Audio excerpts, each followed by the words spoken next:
When a flight attendant refused to serve a black passenger his first-class meal, claiming people like him didn't belong there, she had no idea she'd just insulted the CEO whose company kept her airline in business. What happened next didn't just cost her the job. It cost the airline their biggest contract and changed how they treat every passenger forever. The champagne glasses clinked softly in first class as Marcus settled into seat 2A, his fingers already working through quarterly reports on his tablet. The leather squeaked beneath his tailored charcoal suit, the same one he'd worn to close 3 international deals this week alone. Outside the window, Chicago's skyline disappeared into morning fog, and the Boeing 787 hummed with pre-flight energy. No one in that cabin knew that the quiet black man in 2A controlled a logistics empire worth $1.2 billion. No one knew that his signature alone kept 4 major airlines profitable, including this one. They just saw what they wanted to see: a black man who somehow ended up in first class. The flight attendant, Sharon, moved through the cabin with practiced elegance, her blonde hair pulled into a perfect bun, her smile measured and professional. She served the businessman in 1A his pre-flight drink with warmth, laughed at his joke about the weather.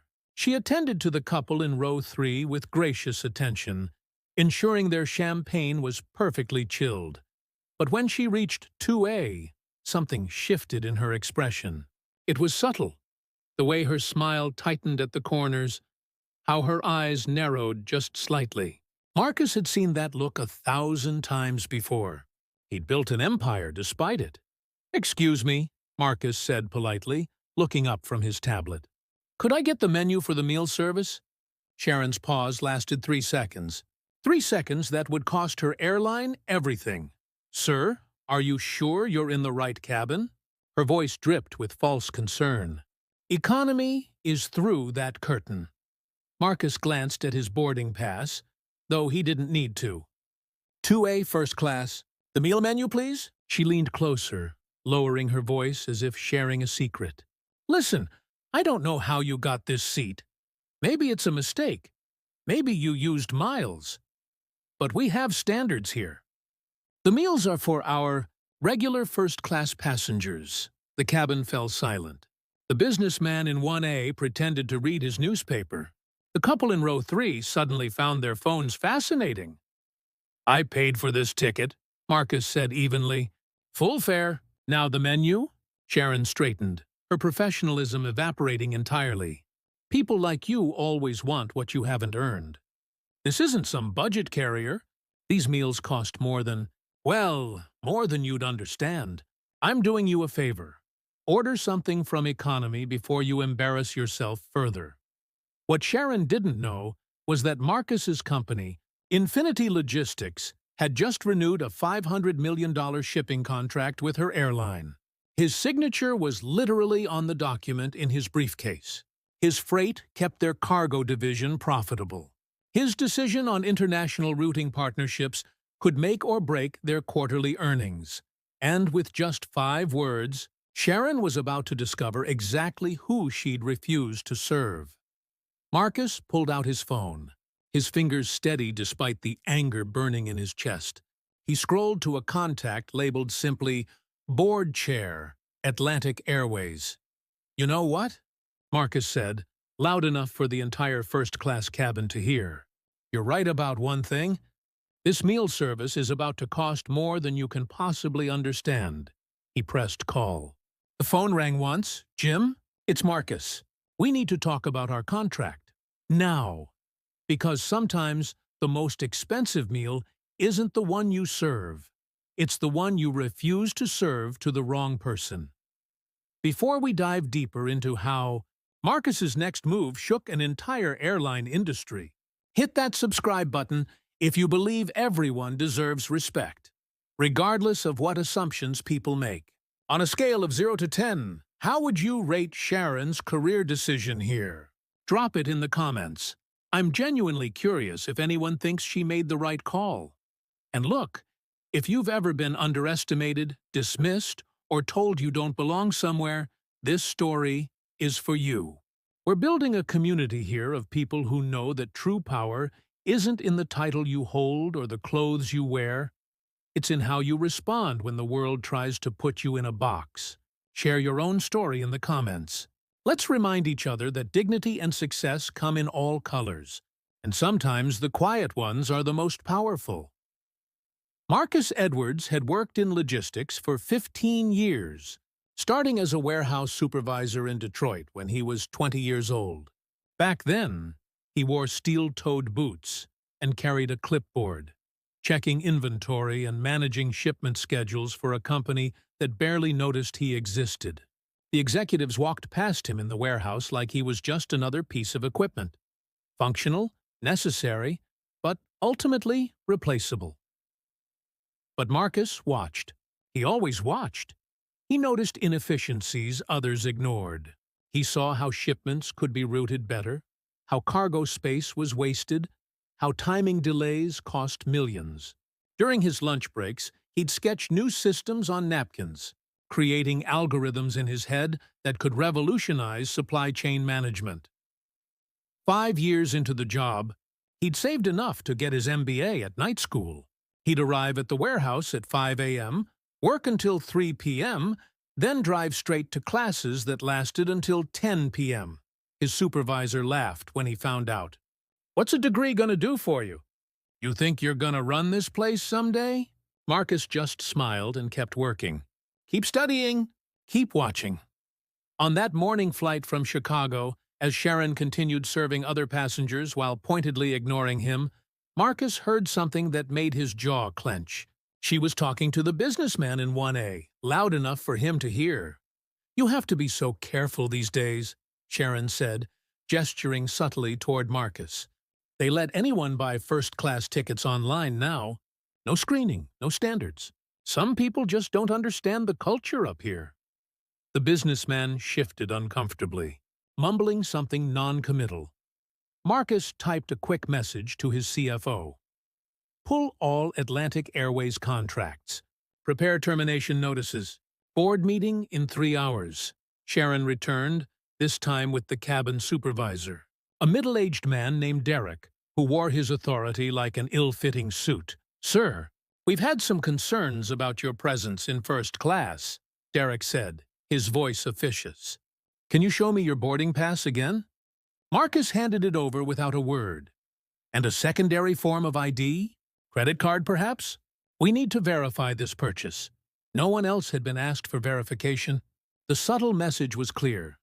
"You don't belong here, and we're going to prove it." "Certainly," Marcus said, pulling out his wallet.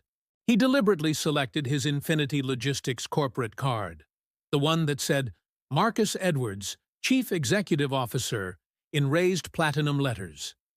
Derek's face went pale. He looked at the card, then at Marcus, then at Sharon, who was now serving drinks 3 rows back, oblivious to what she'd just set in motion. "Mr. Edwards, of Infinity Logistics?" "The very same." Marcus's voice was calm, controlled. "The company that ships 40% of your cargo. The company whose contract renewal is sitting on my desk right now." Derek's hands shook slightly as he handed back the card. "Sir, there's been a terrible misunderstanding." "No misunderstanding," Marcus said. "Your flight attendant made herself perfectly clear. People like me don't deserve first-class service." Message received. He pulled up his email, his fingers flying across the screen. "Contract cancellation. Effective immediately." Send. But deep inside, something had stirred beyond just business anger. This was about more than contracts and money. This was about every time he'd been followed in a store, every time he'd been asked if he was the help at his own corporate events, every time someone assumed he couldn't possibly be who he was. Sharon walked by again, still ignorant, still smirking. "Sir, have you decided to move to economy? I can help you gather your things." Marcus looked up at her, and for the first time smiled. "Actually, Sharon, I've decided to move something much bigger. Your entire airline's future." The plane hadn't even taken off yet, but Sharon's career had already crashed. and burned. 20 minutes into the flight, the captain's voice crackled over the intercom with an unusual announcement. "Ladies and gentlemen, we have a situation requiring immediate attention. We'll be returning to the gate momentarily." The first-class cabin buzzed with confusion. Weather was perfect. No mechanical issues had been mentioned. Sharon continued her service, though Marcus noticed her hands trembling slightly as she poured wine for row 4. Marcus's phone vibrated with an incoming call. Jim Harrison, CEO of Atlantic Airways. He let it ring 3 times before answering. "Jim," Marcus said coolly, aware that several passengers were now watching him. The voice on the other end was panicked, words tumbling out. Marcus held the phone slightly away from his ear, allowing Jim's desperate tone to carry just enough for others to hear fragments. "Terrible mistake. Investigating immediately. Please reconsider. Devastating impact. Jim, I'm currently being told I don't deserve the meal I paid for because of what I look like. Your staff suggested I move to economy because people like me don't belong in first class." Sharon froze mid-pour, wine overflowing onto the white tablecloth. The businessman in 1A had given up all pretense of reading. Everyone was listening. "Who?" Jim's voice was sharp now. "Give me a name." Marcus looked directly at Sharon, whose face had gone from confident to confused to terrified in the span of seconds. "Why don't you ask your flight attendant in first class on flight 447? Sharon, I believe. She's been very clear about her service standards." The phone slipped from Sharon's hand, clattering onto the service cart. Derek appeared from the galley, his face ashen. He'd obviously been on his own phone, getting the same news from corporate. "Mr. Edwards," Derek stammered, "we're preparing a full meal service for you immediately. Anything you want. Our sincerest apologies." "I don't want your meal," Marcus interrupted. "I wanted to be treated like any other paying customer." That window has closed. The plane had indeed returned to the gate. Through the window, Marcus could see unusual activity. Senior management figures he recognized from business meetings were actually running across the tarmac. A new voice entered first class, Captain Reynolds himself, leaving the cockpit in an unprecedented breach of protocol. "Mr. Edwards, I'm Captain Reynolds. I've just been informed. Sir, on behalf of the entire crew, I cannot express how sorry. Captain, you're going to want to focus on flying. Your airline is about to have bigger problems than one upset passenger." Marcus's phone buzzed with messages from his legal team, his CFO, his board members. The cancellation had been processed. Atlantic Airways' stock price was already reacting to the news breaking on financial networks. Infinity Logistics terminates 500 Minuters Atlantic Airways contract. Sharon stood frozen in the aisle, her perfect composure finally cracking. I didn't know who you were." "That's exactly the problem," Marcus replied. "You should treat every passenger with respect, not just the ones you think are important." The couple in row 3 started recording on their phones. Within minutes, the story would be viral. But Marcus wasn't finished. This wasn't just about him anymore. He stood up, addressing the now full first-class cabin. Several Atlantic executives had boarded, their panic palpable. "I built my company from nothing," Marcus said, his voice carrying clear authority. "I've been dismissed, overlooked, and underestimated my entire career. But I let my work speak for itself. Your airline has been happy to take my money, to profit from my business, to cash checks with my signature. But apparently, I'm not good enough to be served a meal I paid for." One of the executives, a woman Marcus recognized as the EVP of Customer Experience, stepped forward.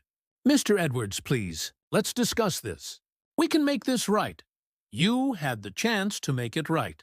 Your employee had the chance to simply do her job without prejudice. That chance is gone." Marcus gathered his belongings, preparing to leave the plane. As he passed Sharon, who was now crying, he stopped. "I hope you learned something from this. The next black person who sits in first class might not have the power to cost you millions. They might just be a teacher, or a nurse, or a student who saved up for a special trip. They deserve the same respect you'd give anyone else, not because of what they can do to you, but because they're human. The cabin was silent except for Sharon's quiet sobs and the frantic whispers of airline executives making desperate phone calls. Marcus walked off the plane, knowing that by the time he landed in New York on a competitor's flight, Atlantic Airways would never be the same. Sometimes change doesn't come from meetings or memos. Sometimes it comes from one person refusing to accept what they've always been told to accept. That wasn't just anger walking off that plane. That was 40 years of dignity finally demanding its due. In his suite at the Ritz-Carlton that evening, Marcus sat with a worn leather journal, its pages yellowed with age. On the cover, barely visible, were the words, "Property of James Edwards," his father's name. The pages were full of meticulous notes, business ideas, dreams deferred. James Edwards had been a brilliant man. A mechanical engineer who graduated top of his class from Howard University in 1975, only to be told repeatedly that positions had just been filled whenever he applied for engineering jobs. He'd ended up working maintenance at an airline, Atlantic Airways, in fact, for 30 years. Back then, this was his language too. He understood aerodynamics, system efficiency, mechanical precision. But they only ever saw him as the janitor, the night shift cleaner who emptied their trash cans while they planned routes and calculated fuel efficiency. Marcus turned to a page dated March 15, 1992. His father's handwriting was careful, precise. Saw Marcus today watching the planes take off. He asked me why I clean them instead of fly them. How do you tell your 8-year-old son that sometimes the world decides what you can be before you get a chance to show what you're capable of? I told him he could be anything. I pray I'm not lying. The last time Marcus had touched this journal, he'd been 25, standing at his father's funeral. James Edwards had died of a heart attack 2 weeks after retiring from Atlantic Airways. They'd given him a watch and a form letter thanking him for his service. No one from management attended the funeral. His mother, Patricia, had pressed the journal into his hands that day. "Your father saved every penny to put you through school," she'd said. "He worked doubles, triples, holidays. He said you were going to be everything they wouldn't let him be." Marcus had built infinity logistics with his father's principles, but not his patience. Where James accepted closed doors, Marcus kicked them down. Where James whispered ideas into a journal, Marcus shouted them in boardrooms until people listened. The irony wasn't lost on him. His company now made more in a quarter than Atlantic Airways had paid his father in his entire career. The same airline that had wasted his father's brilliance now depended on his son's business to stay profitable. But this time, sitting in that hotel room, Marcus didn't cry. He turned to his laptop and started typing. An open letter to the industry, to every airline, every corporation, every institution that had ever confused appearance with ability, that had ever wasted potential because it came in the wrong package. "Dear Corporate America," he began. "Today your assumptions cost you $500 million. Tomorrow they might cost you everything." He detailed not just what happened on Flight 447, but the systemic blindness that made it possible. He wrote about his father, about the thousands of brilliant minds dismissed because of prejudice, about the innovations lost to ignorance. "There it is," he whispered to himself, reading the final paragraph. "It was always there. The cost of prejudice, the price of assumptions. Today, you finally see the bill." He hit send, posting it to his LinkedIn, where his 2.8 million followers would ensure it spread like wildfire. Within an hour, it had been shared 50,000 times. CEOs from Fortune 500 companies were calling, not to defend Atlantic, but to ensure their own companies weren't next. They suddenly wanted diversity training, inclusion initiatives, anything to avoid being the next viral story of discrimination. Marcus looked at his father's journal one more time. At the bottom of that same page from 1992, in different ink, clearly added later, his father had written, "Marcus made senior VP today at 32. He called to tell me first." I cried after we hung up. Not sad tears. Pride. My boy didn't just open doors. He bought the whole building. Maybe I wasn't lying after all. Marcus closed the journal gently. Tomorrow, he would announce the James Edwards Foundation, using the Atlantic Airways settlement money to provide scholarships for minority students in aerospace and logistics. "There it is, Dad," Marcus said to the empty room. It was always there. They just needed someone to make them see it. The headquarters of Atlantic Airways was in chaos at 3 a.m. when Marcus arrived unannounced. Security, recognizing him from the now viral video, didn't even check his ID. They just opened every door and watched him walk through like Moses parting the Red Sea. He entered the emergency board meeting through the main entrance, his footsteps echoing in the marble lobby. The building was usually asleep at this hour, but tonight every floor was lit. Crisis management teams huddled over laptops. PR specialists crafted statements nobody would believe. Lawyers calculated damages that calculators couldn't hold. No hesitation. Marcus walked straight to the executive boardroom on the 47th floor. Through the glass walls, he could see them. 12 executives around a table. Ties loosened, faces haggard, arguing about damage control. Jim Harrison saw him first. Jumping up so fast, his coffee spilled across quarterly reports. "Marcus, thank God you're here. We can fix this." "No," Marcus said, taking a seat at the head of the table uninvited. "You can't fix this, but you can change it." He pulled out his tablet, swiping to a presentation he'd built on the ride over. "Infinity Logistics doesn't just cancel contracts. We acquire them. Effective immediately, I'm buying a controlling stake in Atlantic Airways." The room erupted. Board members shouted over each other. "That's hostile takeover. You can't. The shareholders will never—" Marcus raised one hand. Silence fell. "Your stock has dropped 30% in 6 hours. By market open, it'll be 50%. I'm offering you salvation at 40% below yesterday's close. Take it, or watch your airline become a case study in how discrimination destroys companies." He swiped to the next slide. "But I'm not buying you to punish you. I'm buying you to transform you." The presentation detailed a complete restructuring. Mandatory bias training developed by leading psychologists. Diversity quotas in leadership. Real ones, with teeth. A passenger advocate program ensuring every complaint of discrimination was investigated by an independent board. "And Sharon?" one executive asked quietly. "Terminated, obviously, but not blacklisted. She'll receive 6 months severance and mandatory counseling. If she completes it successfully, I'll personally write her a recommendation letter for her next job." People deserve second chances. They just don't deserve thirds. When Marcus finished presenting, the room was silent. Through the floor-to-ceiling windows, Chicago's sunrise painted the sky purple and gold. "There's one more thing," Marcus added. "The James Edwards Memorial Wing at O'Hare. Atlantic will fund it. A museum of aviation history highlighting the contributions of minority engineers, pilots, and innovators who built this industry while being excluded from it." Jim Harrison looked defeated, but somehow relieved. "The board will need to vote, but I think we all know there's no choice." Within minutes, the vote was unanimous.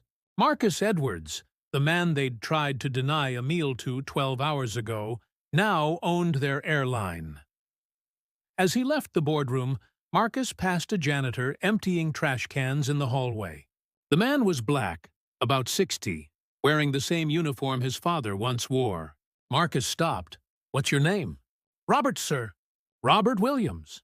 Have you ever had ideas about how to run this place better, Robert?" The janitor's eyes widened. "Well, yeah, actually. Been here 22 years. You notice things. Marcus handed him a business card. Call my office tomorrow. I want to hear every single idea. By the time the markets opened, the announcement was official. The financial networks went wild. From discrimination to acquisition. Marcus Edwards takes control of Atlantic Airways in unprecedented move. But the real story was in the details. Within 24 hours, Atlantic announced the most comprehensive anti-discrimination policy in aviation history. They didn't just apologize, they changed. The video from Flight 447 had been viewed 100 million times. News outlets worldwide covered the story. But Marcus's response, buying the airline instead of just suing it, that became legendary. This could revolutionize corporate accountability, one analyst said on CNBC. He didn't just demand justice, he became justice. Social media exploded. Marcus Edwards' effect became the term for when discriminated individuals achieved such success that they could buy out their discriminators. It was the ultimate reversal, the perfect karma. But in that quiet moment at 6 a.m., as Marcus finally headed home, he thought about his father. James Edwards had cleaned these planes. Now his son owned them. Justice, Marcus thought, sometimes comes at 30,000 feet. 3 weeks later, Atlantic Airways held its first all-hands meeting under new leadership. The auditorium at corporate headquarters was packed, not just with executives, but with every level of employee. Mechanics, baggage handlers, customer service representatives, and yes, flight attendants. They pulled Sharon Davies from the counseling program she'd enrolled in. She sat in the front row at Marcus's specific request. Her face a map of shame and sleepless nights. The viral video had made her infamous. Her picture was next to dictionary definitions of discrimination online. Death threats had forced her to move. Her own family struggled to defend her. Marcus stood at the podium, looking out at 3,000 employees. Behind him, a massive screen showed his father's employee ID photo from 1975. James Edwards, maintenance staff, employee, Chubreader 4471. You want to know who I am? Marcus began, his voice carrying through perfect acoustics. So I'll tell you. He clicked to the next slide. A young black boy, maybe 8, standing next to a janitor in an Atlantic uniform beside a 747. That's me in 1992. That's my father, James Edwards. He worked for this airline for 30 years. Nights, weekends, holidays. He had a master's degree in engineering, but you saw a black man with a mop, so that's all he ever was to you. The room was silent. Sharon visibly flinched. He wrote ideas for improving fuel efficiency on napkins during his lunch breaks. He designed a better cargo loading system that would have saved millions. He tried to submit them, officially, 17 times. They were ignored every time. One executive actually laughed and said, "Stick to what you know, James." Marcus clicked again. Financial records. Patent filings. 5 years after rejecting my father's cargo system, Atlantic implemented an almost identical system designed by a consultant, a white consultant, who was paid $2 million for the innovation. My father got a $50 holiday bonus that year. Gasps rippled through the audience. Several older employees who remembered James looked stricken. I didn't leave aerospace. Aerospace left my father, but his dreams, his brilliance, his determination, they never left me. I just had to find another way. Marcus looked directly at Sharon. You asked why someone like me was in first class. Someone like me? You mean the son of James Edwards, who kept your planes clean while you flew them? The boy who did homework in break rooms while his father worked doubles to pay for my education? The man who built a billion-dollar company from the lessons learned watching his father be dismissed and diminished every single day? Sharon was crying now. Not the pretty tears of manufactured remorse, but raw, ugly recognition of what she'd done. I didn't buy this airline for revenge, Marcus continued. I bought it for Robert Williams in maintenance, who's been here 22 years, and has ideas you've never heard. For Maria Santos in cargo, who speaks 4 languages, but you only let her load bags. For every brilliant mind you've wasted, because you couldn't see past your assumptions. He clicked to the final slide. The new Atlantic Airways logo, with the tagline, "Every passenger, every employee, every time." Starting today, Atlantic Airways will be the first airline where discrimination isn't just against policy, it's impossible. AI-monitored service ensuring equal treatment, blind hiring practices, promotion boards that can't see names or photos, only performance metrics. And yes, Sharon, you're part of this too. The room turned to stare at her. You'll complete your program. You'll learn. You'll grow. And if you're successful, you'll come back not as a flight attendant, but as our first director of equality assurance. Your job will be to ensure no one ever feels what you made me feel. You'll be the reformed guardian against the very discrimination you perpetrated. Sharon stood, shaking. Mr. Edwards, I don't deserve. No, you don't. But my father taught me something. Grace isn't about what people deserve. It's about what we can become when someone believes we can be better. Marcus stepped away from the podium, walking through the crowd toward the exit. As he passed Sharon, he stopped. Your training starts tomorrow, 6 a.m. Don't be late. My father never was. In that packed auditorium, watching Marcus Edwards walk out, they finally saw him clearly. Not as the billionaire who bought their company. Not as the victim from the viral video, but as the embodiment of every person they'd ever overlooked, dismissed, or underestimated. The son of a janitor who bought the airline that wasted his father's genius. Justice didn't just have wings at Atlantic anymore. It owned them. 6 months later, Atlantic Airways held its first annual James Edwards Innovation Summit. The convention center was transformed into a showcase of the airline industry's future, but with a twist. Every presenter was someone who'd been overlooked in traditional corporate structures. The morning started with Robert Williams. The janitor Marcus had met that first night, presenting his predictive maintenance system. 22 years of observing had given him insights engineers had missed. His system would save Atlantic $30 million annually. He stood at the podium in a suit for the first time in his life, his family crying in the front row.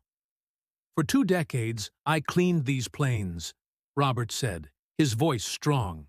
I heard every sound they made, saw every pattern of wear.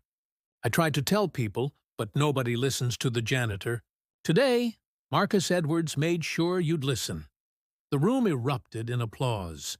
Then came Maria Santos with her multilingual customer service revolution. Then David Chen from baggage handling with an algorithm that reduced lost luggage by 60%. Story after story of brilliance that had been hiding in plain sight.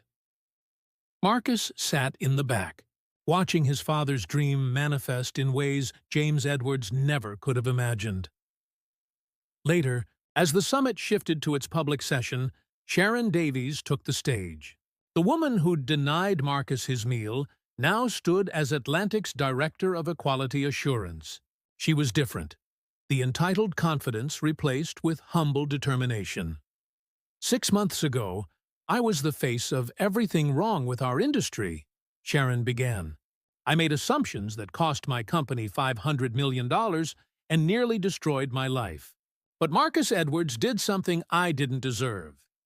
He gave me a chance to become part of the solution. She presented the numbers. 0 discrimination complaints in the past quarter. A 40% increase in minority passenger satisfaction. Employee diversity up 35%. Atlantic had gone from industry pariah to industry leader. But the real change, Sharon continued, is in stories like this. The screen showed a young black girl, maybe 10, in the cockpit of an Atlantic plane, wearing a pilot's hat, grinning at the camera. That's Jasmine Williams, Robert's granddaughter. She wants to be a pilot. Through the James Edwards Foundation, she will be. And when she sits in first class on her way to flight school, She'll be served with the same respect as any other passenger. Not because of who her grandfather is, but because that's who Atlantic Airways is now. The summit's final speaker was unexpected. Patricia Edwards, Marcus's mother, now 74, walking slowly but proudly to the podium. "James would have been so proud," she said simply, "not of the money or the power, but of this room, of all of you finally being seen." She looked at Marcus. "My husband died thinking he'd failed. He didn't live to see his ideas matter. But Marcus made sure they didn't die with him. Every innovation presented today carries a piece of James Edwards's spirit. The spirit that says brilliance comes from everywhere if you're willing to see it." The standing ovation lasted 5 minutes. That evening at the gala dinner, Marcus was presented with the Aviation Industry Leadership Award. But he didn't keep it. Instead, he walked to maintenance, to the break room where his father used to eat lunch, and mounted it on the wall with a plaque. "In memory of James Edwards and every unseen innovator."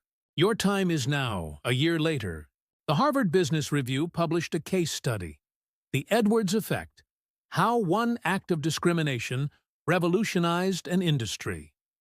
Business schools taught it as required reading. Other airlines scrambled to copy Atlantic's model.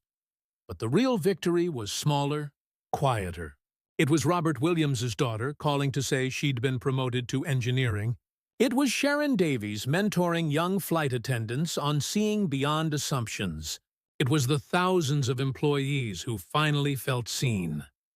Marcus kept his office not in the executive suite, but in a converted maintenance area, surrounded by photos of Atlantic employees. All employees.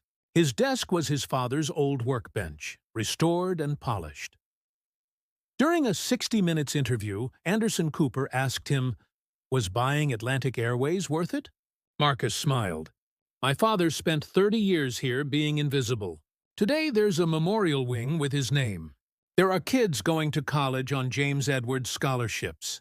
There are innovations being implemented that he dreamed up in 1985. You tell me if it was worth it." "And Sharon Davies? Any regrets about keeping her on?" "Sharon is our greatest success story. She went from being the problem to solving the problem. That's the kind of transformation my father believed in. He just never got to see it." The interview ended with footage from Flight 447, that moment when Sharon denied Marcus his meal. Then it cut to current footage. Sharon and Marcus reviewing equality reports together, working side by side. "Every revolution needs a reformed revolutionary," Marcus said. "Sharon reminds us every day how easy it is to fall into prejudice and how powerful it is to rise above it."